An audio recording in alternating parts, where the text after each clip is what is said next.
여러분들 많이 아는 본문 말씀이죠. 야베스의 기도 설교도 많이 들으셨을 겁니다. 제가 받은 은혜가 있어서 그 은혜를 간단히 전하고 여러분들이 담아갔으면 좋겠습니다.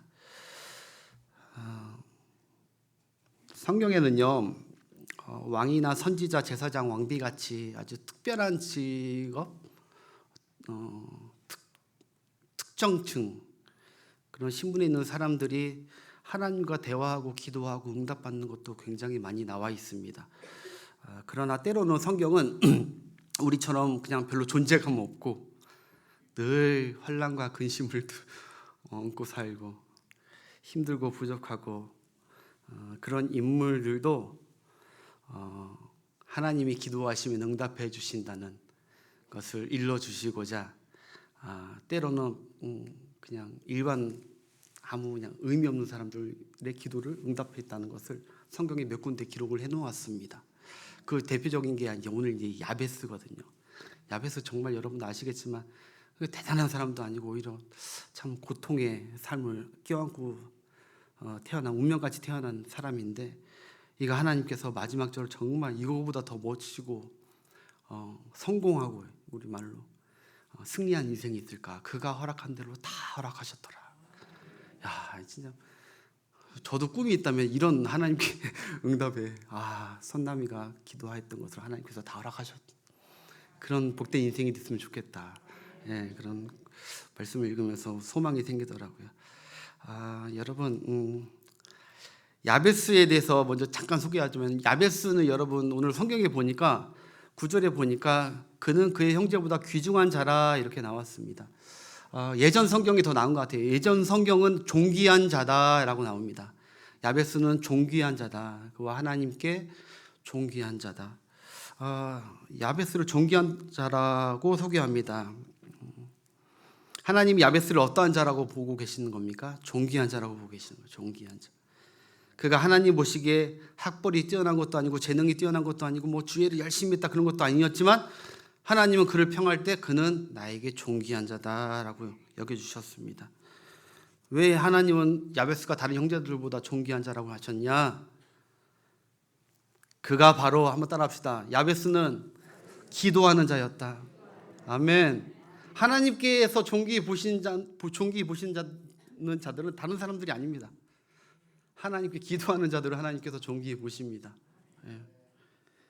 그가 하나님께 귀한 자이고 교회의 귀한 자입니다. 기도하는 자를 존귀한 자로 보시고, 기도하는 자를 믿음 있는 자로 보시고, 기도하는 자를 겸손한 자로 보시고, 기도하는 자를 지혜로운 자로 하나님이 보고 계신다는 것입니다.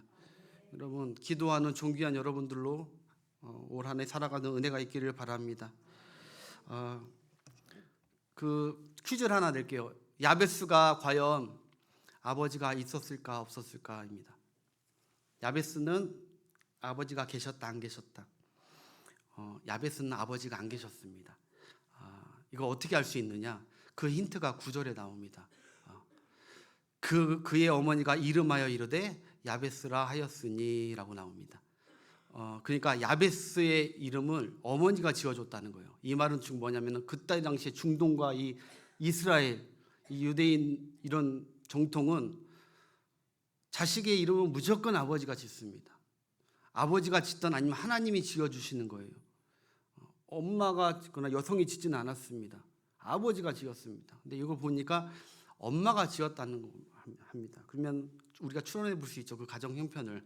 아버지가 그가 태어나기 전에 뱃속에 있을 때 먼저 죽었구나, 없구나, 이렇게 알 수가 있죠. 그러니까 야베스는 아버지가 일찍 세상을 떠난 그런 가정에서 태어났죠. 그런데 이 야베스의 이름이 상당히 저주받았다고도 할 정도로 나쁜 이름이죠. 고통이란 뜻입니다. 어떻게 부모가 자식 이름을 이렇게 지었는지 몰라요. 고통이라고. 약간 죄송하지만 썩을 놈 이런 거 비슷한. 어떻게 평생 불러야 될, 이스라엘 사람들 그거 굉장히 중요하거든요. 무슨 말을 하는 거예요. 엄마도 어떻게 보면 약간 이렇게 제정신이 아닌 엄마가 아니었지 않았을까. 약간 사회에 불만이 많고, 자기 자식의 이름을 이렇게 지어주는 엄마는 아마 이 세상에 없을 것입니다. 야베스가 한마디로 아버지는 돌아가셨고 어머니는 좀 이상했고 형제들은 놀림 당했을 그의 가정 환경입니다. 야베스는 안 봐도 그냥 고통스럽고 어려운 삶의 연속이었을 것이라고 예상이 됩니다. 그런데 제가 이 야베스가 하나님께 기도를 했다는 거예요. 이 야베스의 기도 중에 독특한 3가지 특성이 있습니다. 그 첫 번째가 뭐냐면은 바로 야베스의 기도에 보면은 야베스는 자기 자신을 위한 기도를 하나님께 드렸다는 거예요. 자기 자신을 위한, 지극히 개인적인 자기 자신의 기도를 하나님께 드렸어요. 하나님, 나에게 복의 복을 주십시오. 나의 지경을 넓혀 주십시오. 나의 환난을 면케해 주시고 나로 근심이 없게 해 주십시오. 다 내 얘기입니다. 나로 철저히 나의 문제, 나의 소원에 대해서 내게 복 달라고 하나님께 구했다는 것입니다. 여러분, 우리는 자기 자신을 축복하는 기도가 약합니다. 굉장히 자기 자신을 축복하는, 하나님 나에게도 나 좀 복 주십시오, 이런 기도할 때 굉장히 쑥스러워한다고요. 왠지 내가 좀 이기적인 것 같고 죄송스럽고 쑥스러워서 잘 안 하는 경향이 있습니다. 근데 우리는 생각하기를 하나님은 나 자신보다 남을 위해서 기도해 주는 것을 하나님이 더 기뻐하시는 줄로 알고 있습니다. 그러나 여러분, 물론 그런 기도도 필요하죠. 이 목사님의 몇 달 전 말씀처럼 남을 위해서 기도하는 걸 하나님이 기뻐하십니다. 그러나 여러분, 하나님의 입장에서, 1차적인 입장에서는 하나님 우리 아버지시거든요. 왜 자녀가 자신의 문제를 자기한테 고백하고 도와달라고 간청하기를 아버지가 원하지? 자식이 맨날 왔는데 아빠 나는 됐고요, 내 친구 뭐 필요하니까 좀 주세요. 내 친구들을 내가 봤을 때 야 너 옷 갈아야 돼. 아니 난 됐어요. 내 친구만. 이렇게 하면 어느 부모가 기뻐하겠습니까? 일단 내 자식부터 챙겨주고 복 주길 원하지. 하나님은요, 여러분, 우리가 나를 위한 기도는 하나님이 기뻐하지 않을 거야라는 그 생각은요, 굉장히 위험한 생각입니다. 사단이 기도를 하지 못하게 하는 미혹되는 생각입니다. 우리는 하나님의 백성, 하나님은 우리에게 복을 주시길 원하신다고요. 아브라함 보십시오. 하나님이 내가 복의 근원이 된다고 했어요. 내가 왜 내가 내게 복을 주기를 원하는지, 하나님이 왜 그러냐면은 아브라함이 먼저 복을 받아야 아브라함을 통해서 아브라함의 식솔이 복을 받고 종들이 복을 받고 복의 통로로서 쫙 퍼진다고요. 하나님은 그런 복주를 꿈꾸기를 원한답니다. 그걸 어떤 자에게 줘요? 하나님께 내게 복 달라고 간구하는 자에게 내게 복 달라고. 남들을 위해서 기도하는 거, 물론 우리 기독교인들은 그런 수준 있는 기도를 해야죠. 하나님 기뻐하시는 기도. 그런데 여러분 항상 명심하십시오. 하나님은 오늘 기도의 자리에 왔으면은 내 기도 듣기를 원하신다. 한나를 보십시오. 한나는 하나님께 기도할 때 남의 기도했습니까? 하나님 나의 원통함을 좀 들어달라고. 원통함을 하나님께 기도하지 않았습니까? 다윗의 시편을 봐보십시오. 절반 이상은 다윗이 다 자기 기도입니다. 하나님 나 좀 살려달라고, 나를 좀 건져달라고, 나의 원통함을 좀 풀어달라고 다 내 기도한다고 다윗은. 근데 하나님 그 기도 너무너무 기뻐하셨단 말이에요. 다 응답해 주셨다는 말입니다. 여러분, 우리가 오늘 첫 번째, 기도는 야베스처럼 응답받는 기도 중에 첫 번째, 나의 간구, 나의 필요를 하나님께서 듣기를 원하시고 그 간구를 하나님께서 기다리고 계신다는 것을 잊지 않고 기도하는 여러분 되시길 주의 이름으로 축원합니다. 아까 그 민수기서에도 그러잖아요. 우리가 외우고 있지만 여호와께서 내게 복을 주시고 너를 지키시길 원하고 그 얼굴을 내게 비추사 내게 은혜 베푸시길 원한다. 다 너희들을 안 했습니다. 내게 인칭 유했습니다. 두 번째, 야베스의 지혜로운 기도의 특징인데, 두 번째는 바로 한번 따라합시다. 하나님의 손, 하나님의 도움만이 절실히 구했다. 아멘. 하나님의 손이 필요합니다. 하나님의 도움이 필요합니다. 우리 10절 한번 읽겠습니다. 10절 시작. 야베스가 이스라엘 하나님께 아뢰어 주께서 내게 복을 주시려거든 나의 지역을 넓히시고 주의 손으로 나를 도우사 나로 환난을 벗어나 내게 근심이 없게 하옵소서 하였더니 하나님이 그가 구하는 것을 허락하셨더라. 아멘. 여러 가지 은혜로운 기도가 있지만 오늘 초점은 주의 손으로 주님 손으로 좀 나를 좀 도와달라는 기도입니다. 주의 손으로 나를 도와주세요라는 뜻이 뭔가요? 하나님, 내겐 도와줄 손이 없습니다. 내겐 아무도 도와줄 손이 없나이다. 아버지의 손은 없고 어머니의 손은 약하고 형제들의 손은 매정하고 이웃들의 손은 나를 외면한나이다. 하나님, 내 주위에 나를 도울 손이 없나이다. 그러니 하나님, 주의 손밖에 없사오니 주의 손으로 좀 나 좀 도와주십시오.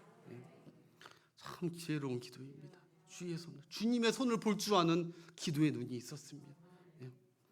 야베스는 이쪽 저쪽 이 사람 저 사람 손 내밀며 다니지 않았습니다. 하나님의 손만 바라보고 있고 하나님의 손이 자신의 생명줄임을 그는 믿었습니다. 여러분, 우리도 살아가다가 어려움 만나면요, 이 손 저 손 도와달라고 저 손 바라보고 그렇게 다니는 우리의 신앙이 아니라 하나님의 먼저 하나님의 손을 바라보고 하나님이 도움 주실 때까지 하나님께 구하는 여러분 되시길 바랍니다. 오늘 여기 보면요, 지경을 넓혀달라고 간구합니다. 지경을. 이 기도가 그냥 흘러버릴 기도가 아니거든요. 왜냐하면 야베스가 기도한 이 시기가요, 이게 쫙 지금 그 후손들 쫙 자손들 유다 자손들 쭉 내려오면서 갑자기 야베스에 멈췄잖아요. 이때가 지금 어느 시기냐면은 바로 이스라엘 여호수아가 이스라엘 가나안 땅을 점령하고 12지파에게 땅을 다 분배한 후에 딱 그 시기입니다.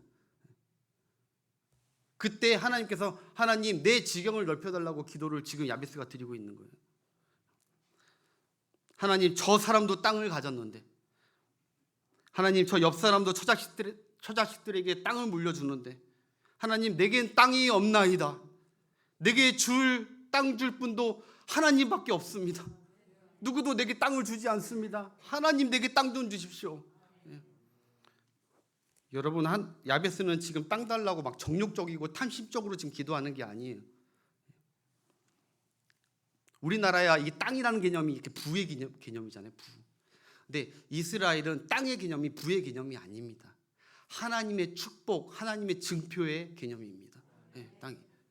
그래서 이 신본주의 국가라 하나님의 축복과 약속의 상징이 바로 이 땅이거든요. 땅. 그 창세기 3장부터 계속 이제 땅이 나오잖아요.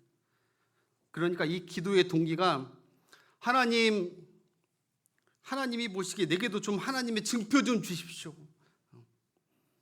하나님이 나를 복 주신다는 증표 좀 주십시오. 하나님 마음에 합한 기도였음을 우리가 알 수 있습니다. 저 같은 사역자들에게 땅이 무엇입니까? 목회지입니다. 목회지. 우리 많은 목회자들 중에서도 다 땅을 이어받고 복받는 건 아닙니다. 제 동료들 중에서도 목회지가 없어서 얼마나 마음이 속상하겠습니까? 하나님이 나를 왜 목회자로 부르셨을까? 그 증표거든요. 목회자들에게는 하나님 나를 쓰시고 있다는, 나를 목회자로 선택했다는 그 증표인데, 사역지가 없으면요 그냥 나락으로 떨어져요. 그러니까 하나님께 증표를 달라고 하는 거예요. 그래서 여러분 잊지 마십시오. 하나님의 손을, 나의 도움은 무조건 하나님이다. 하나님의 손. 마지막 세 번째, 그가 기도를 마치는 간구도 참 지혜롭게 기도를 마칩니다. 그의 마무리 기도가 뭐였습니까? 하나님, 나로 환난을 벗어나 근심이 없게 하옵소서. 아멘. 여러분, 하나님 내게 땅을 주옵소서라고 기도를 마쳤으면요, 그건 절반짜리 기도입니다. 하나님 내게 은혜를 주옵소서, 하나님 내 자녀에게 복을 주옵소서라고 했으면요, 그거는 절반짜리 기도입니다. 왜냐하면 대부분은 내게 땅을 주옵소서 그렇게 기도하고 마치면 대부분은 다 하나님께 땅을 받은 후에 오히려 그 땅 때문에 평생 근심하며 고통 가운데 사는 사람들이 더 많습니다. 그러니까 야베스는 하나님 내게 땅과 지경을 넓혀주시되 땅 때문에 근심도 하지 않게 하옵소서. 할렐루야. 얼마나 지혜로운 기도입니까? 야베스가 이거 정말 제대로 하나님께 지혜롭게 기도하는 거 있는 겁니다. 땅을 주옵소서. 그러고 이 땅 때문에 평생 환난과 근심도 당하지 않게 하옵소서. 우리가 이 기도 지혜롭게 오늘 받아가시길 바랍니다. 여러분, 자녀가 없는 집에 정말 간절하게 하나님께 기도해서 하나님 자녀를 주옵소서, 자녀를 주옵소서라고 하나님께서 자녀를 주시죠. 근데 그거는 절반짜리 기도라는 거예요. 그 기도를 딱 거기까지 한 것은 잘못이라는 거예요. 그렇게 기도해서 얻은 자녀가 죽을 때까지 목에 가시가 되어서 나를 괴롭히고 환난과 근심 가운데 평생 있게 만드는 자녀들도 이 땅에 얼마나 많습니까? 하나님 내게 자식을 주시되, 그럼 어떻게 기도합니까? 내가 자식을 주시되 내가 이 자녀로 말미암아 환난과 근심도 없게 하옵소서. 하나님께서 그 구하는 것을 예전 성경은 다 허락하셨더라. 근심 없게 했다는 겁니다. 믿으시길 바랍니다. 전 재산 들여서 사업을 시작했습니까? 하나님이 이 사업 잘 되게 해주세요. 거기까지만 기도하는 사업까지. 절반짜리 기도예요. 그 사업 시작하고 이날 이때까지 바람잘 날 없이 잠 못 자고 그런 사업가들이 얼마나 많은지 몰라요. 사업을 할 때도 하나님 이 기업으로 인해, 이 사업으로 인해 내게 복덩어리가 되지 애물단지가 되지 말게 하옵소서. 하나님 주께로부터 받은 이 직분도 마찬가지예요. 이 직분도 내게 주셨음을 감사하지만 이 직분을 내가 잘 감당하면서 환난과 근심 없이 감당하게 하여 주옵소서 라고 야베스처럼 확실하게 끝맞음도 지혜롭게 하나님께 완전히 구할 수 있는 여러분들의 지혜로운 기도가 되시길 주의 이름으로 축복합니다. 정리하겠습니다. 야베스는 아무것도 가진 것 없었습니다. 환난과 어려운 가정 형편, 그냥 단지 그렇게 태어난 그였지만 그는 오직 단 한 가지 존귀한 것이 있었는데 바로 지혜롭게 기도하는 자였다는 거예요. 아무리 우리 목회자들도 봤을 때도 진짜 기도하는 분들이 제일 존귀해 보입니다. 우리 교회 가장 보배로 다 귀하지만 저분 진짜 귀하다, 존귀하다. 하나님은 더 얼마나 존귀하게 보시겠습니까? 그런 존귀한 지혜로운 기도 중에서 첫 번째, 야베스는 누구를 찾아야 하는지, 누구 손을 붙잡아야 되는지를 알았다는 거고, 두 번째, 내게 필요한 것이 무엇인지 정확히 아는 지혜가 있었고, 내게 땅이 필요합니다. 정확히 내게 필요한 것이 무엇인지 정확히 알아. 마지막 세 번째, 그 필요한 것을 구할 때 무엇까지 구해야 되는지, 환난과 근심까지 없게 하여 주옵소서. 이렇게 기도하고 해서 여러분들의 기도가 조금 더 야베스와 비슷하고, 그래서 하나님 보시기에 너 믿음으로 기도하는구나, 너 날 제대로 믿고 기도하는구나, 야베스의 기도구나 하면서 하나님께 응답을 받는 여러분 되시길 축복합니다. 주님이여 이 손을 꼭 잡고 가소서. 우리 주회 전에 왔는데 오늘 야베스 기도처럼 하나님 주님 손만 바라보고 있습니다. 여러분 어렵고 힘든 거 있을 겁니다. 주님 주의 손 붙듭니다. 우리 자녀의 손 주님 붙들어 주옵시고 환난과 근심 없는 2023년 걷게 하옵소서. 우리 그런 마음으로 찬양하고 제가 기도하고 마치겠습니다. 주님이여 이 손을, 주님여 이 손을 꼭 잡고 가소서. 약하고 피곤한 이 몸을 폭풍우 감소 해치사 빛으로 손잡고 날 인도하소서. 인생이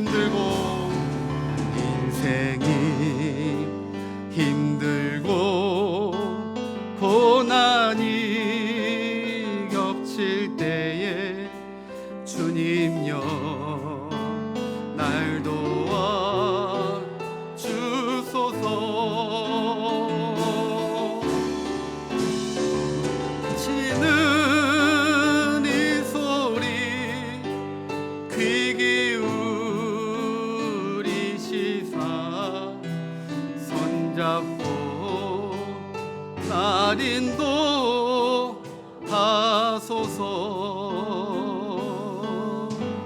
아멘. 하나님 아버지,